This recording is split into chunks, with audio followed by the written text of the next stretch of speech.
जिन्होंने 5 ओपनर्स किए थे सिलेक्ट, उनको मेरी तरफ से अस्सलाम वालेकुम। और हाँ,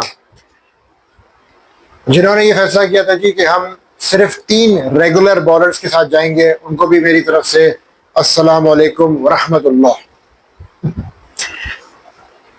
कल वाज़ेह फर्क नजर आया पाकिस्तान और भारत की बैटिंग अप्रोच को लेकर।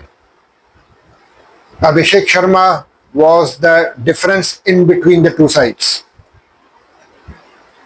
वो अभिषेक शर्मा जिसका बैटिंग स्ट्राइक रेट 193 है। अगर हम पाकिस्तान के टॉप 5 बैट्समैन के स्ट्राइक रेट्स को मद्देनजर रखें तो दूर दूर तक भी उनका स्ट्राइक रेट अभिषेक शर्मा तक नहीं पहुंचता। पाकिस्तान ने फर्स्ट बैट किया, इंडिया ने टॉस जीत के पाकिस्तान को बैटिंग दी। फर्स्ट 10 ओवर्स में पाकिस्तान ने 91 रन बनाए, एक आउट था। हम समझ रहे थे कि 180 प्लस ये 190 तो पाकिस्तान स्कोर कर लेगा। फखर जमान का गलत आउट दिया गया था।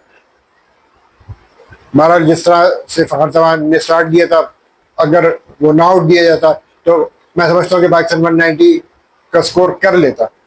लेकिन अनफॉर्चुनेटली एक तो किस्मत भी मेहरबान तो थी। कल 4 कैचेस इंडिया ने ड्रॉप किए। पहला कैच साहबजादा फरहान का छूटा, जिसकी बदौलत फिर वो 58 रन कर गए।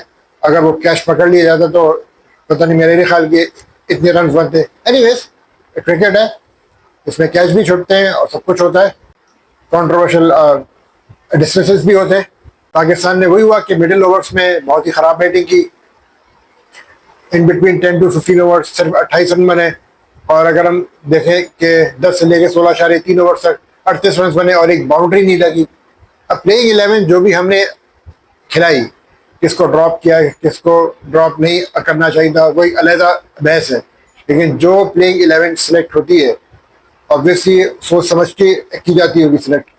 इतनी तो उनमें कैपेबिलिटी होनी चाहिए कि सिचुएशन के अकॉर्डिंगली किस तरह खेलना है। एक बाउंड्री आपने जो है स्कोर नहीं की।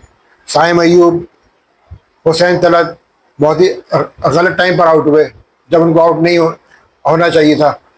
साहबजादा फरहान ने 58 रन बनाए, बहुत अच्छी बैटिंग की।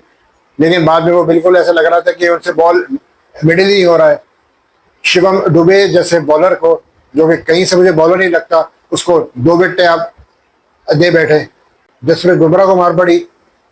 कुलदीप को भी अच्छा पाकिस्तान ने खेला, लेकिन मिडिल ओवर्स में पाकिस्तान ने बहुत ख़राब बैटिंग की।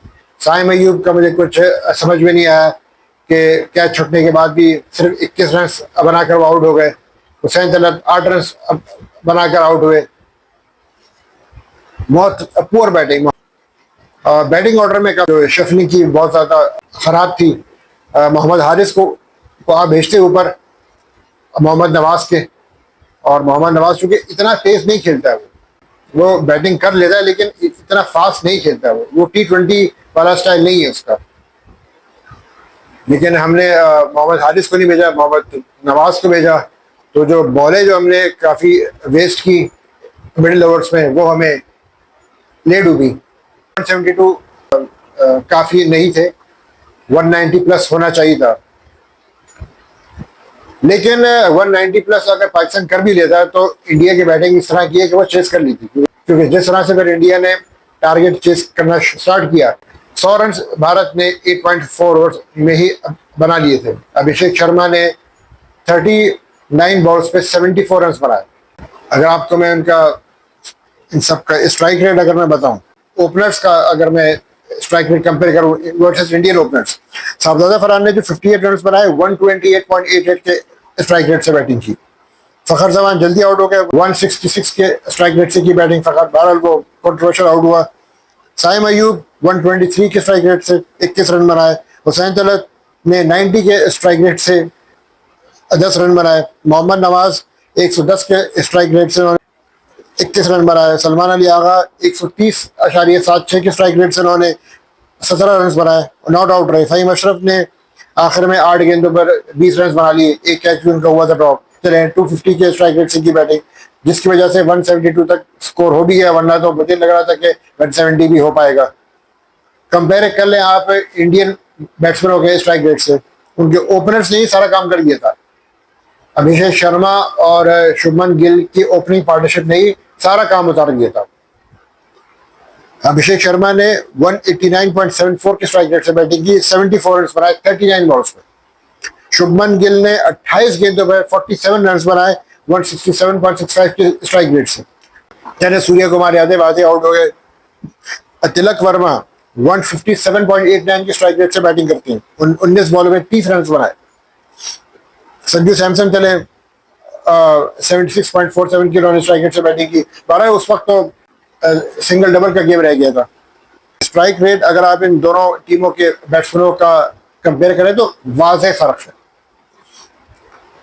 कुलदीप यादव ने 1 विकेट ली, शिवम दुबे ने 2 विकेटें ली, हार्दिक पांड्या ने 1 विकेट ली, बुमराह विकेटलेस रहे। लेकिन पाकिस्तानी बॉलिंग जो थी वो बहुत ज़्यादा उसे मार पड़ी। शाहीन शाह अफरीदी 3.5 ओवर्स 40 रन, कोई विकेट नहीं। साइम अयूब को आप करवा रहे bowling, he is a part timer. ठीक है, उसने अच्छी बॉलिंग की थ्रू आउट द टूर्नामेंट, लेकिन ये ध्यान में रखें कि ही is a part timer, he is not a regular bowler. हम 3 रेगुलर बॉलर्स के साथ जा रहे हैं, कम से कम 4 रेगुलर बॉलर्स के साथ जाना चाहिए था। बड़ी टीमों के खिलाफ आप ये ब्लेंडर अफोर्ड नहीं कर सकते। आपको पावर प्ले में रेगुलर बॉलर्स के साथ ही जाना पड़ता है। अबरार ने 1 विकेट ली, 4 ओवर में 42 रन दिए। हारिस रऊफ ने सबसे अच्छी बॉलिंग की, 4 ओवर में 26 रन देकर 2 विकेटें हासिल की। फहीम अशरफ ने 1 विकेट ली, 4 ओवर में 31 रन दिए। मोहम्मद नवाज ने कल नहीं की बॉलिंग। जब आप प्रेशर को सस्टेन नहीं कर पाते, you fail to hold on your nerves, तो फिर ऐसे ही रिजल्ट्स आते हैं। साहबजादा फरहान से मिडिल नहीं हो रहा था शॉट, हुसैन अदालत से सही तरह मिडिल नहीं हो रहे थे शॉट्स, इसलिए उनसे बाउंड्रीज नहीं लगी।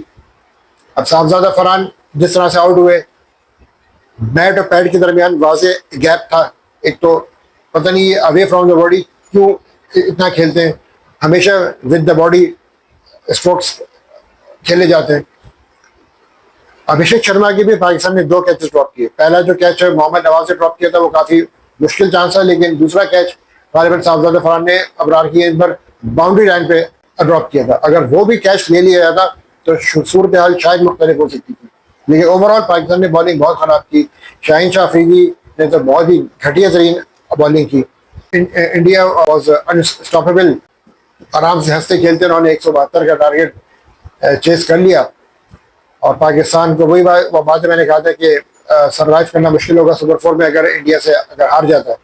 तो लिहाजा 2 मैचेस पाकिस्तान को हर सूरत जीतने होंगे। एक भी मैच पाकिस्तान हारता है तो सुपर 4 मरहले से पाकिस्तान को बाहर हो जाएगा और इंडिया के कई इम्कान है फाइनल में पहुंचने के। और मैं तो ये कहूँगा कि जो सूरत हाल इस वक्त सामने है, इंडिया ही इस वक्त एशिया कप लेकर जाएगा। पाकिस्तान के पास वो बैट्समैन ही नहीं है जो एक्सेलरेट कर सके, क्योंकि हमने 5 ओपनर्स किए सेलेक्ट, और जब 5 ओपनर्स को हम लेकर जाएंगे तो मिडिल ऑर्डर आपका कैसे स्ट्रेंथन होगा। मैं पहले कहता था कि फ़खर जमान ओपनर है, फ़खर से ओपन कराई, फ़खर खुल के खेला। लेकिन वही बात है कि मोहम्मद हारिस को हमने इस वक्त हम काफ़ी ज़्यादा हमारी जो टीम मैनेजमेंट है वो क्लूलेस है कि मोहम्मद हारिस से हम कहाँ करवाएं बैटिंग, क्योंकि स्पिन भी उससे नहीं खेली जाती है, फास्ट बॉलिंग भी बस कभी वो खेल गया तो खेल गया। मोस्टली वो स्लॉगिंग करता है। जब तक वो प्रॉपर क्रिकेटिंग स्ट्रोक्स खेलना नहीं सीखेगा, इस पर फोकस नहीं करेगा, तो वो डेफिनेटली एक अच्छा बैट्समैन नहीं बन पाएगा। Although he is a good keeper, but he has to learn a lot as far as the batting is concerned. So anyways, आप लोगों की सवाल से क्या है, कीमती राय से ज़रूर आगाह कीजिएगा। तब तक के लिए